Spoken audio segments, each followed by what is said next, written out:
So I've also been talking in very general terms about how important literacy is. And now I'm going to illustrate this with real-life examples that relate to actual individuals and how big the effects are in Canada. The first one are the equivalent of radioactive half-lives. Instead of looking at radioactive decay, we're looking here at the decay of unemployment.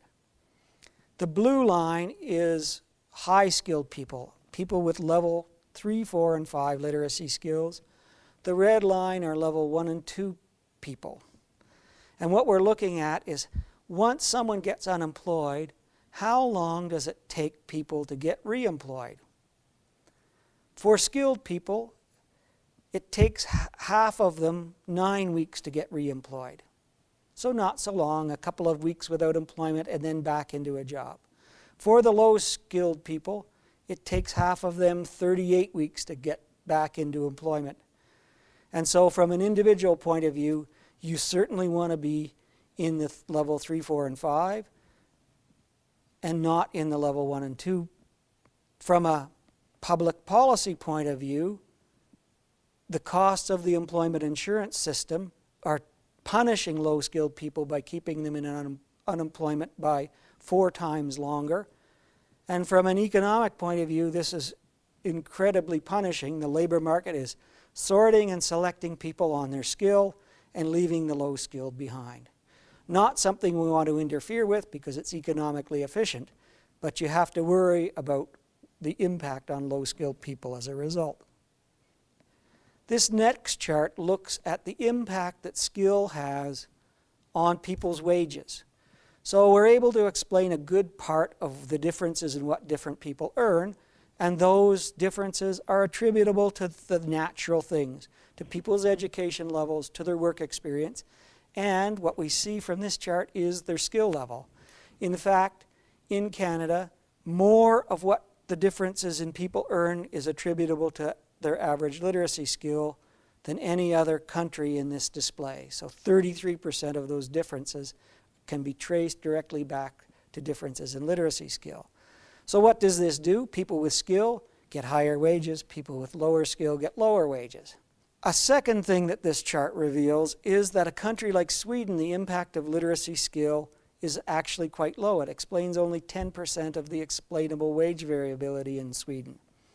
This we found to be a paradox because Sweden is the most literate country that we've measured to date, and it has very little variation in literacy skill across the population. So after a little head scratching about the economics of this, what we realized was employers in Sweden aren't idiots. They don't have to pay any wage premiums because everybody has this economically valuable asset of literacy. And so there are wage differences in Sweden, but they go to other things, creativity, that are patently fairer than differences in literacy skill. And finally, there's something about this chart that it actually isn't on the chart. We have data for another country where the impact of literacy on wages is actually bigger than observed in Canada. 43% of wage variation in this country is attributable to literacy skill differences. And that country is the People's Republic of China, which has what, by this standard, the most capitalist, efficient labor market in the world. So the Chinese have a huge supply of education and skill. They also have the market mechanisms to create incentives for individuals to get skill in the first place, and then the tool to apply those skills. And so in competitive terms, we should be absolutely afraid. Were this not bad enough, all of what I've said so far is in the process of being amplified. The diffusion of computer technologies into general life and the production processes at work mean that people that have computer skills get ahead. Computer skills, what this chart looks at is how does your literacy skill level influence the probability that you're going to be a heavy computer user. And at the top of this chart you have Bermuda, where highly literate people, those people in level 4 and 5, are 3.5 times more likely to be heavy computer users than their less literate peers.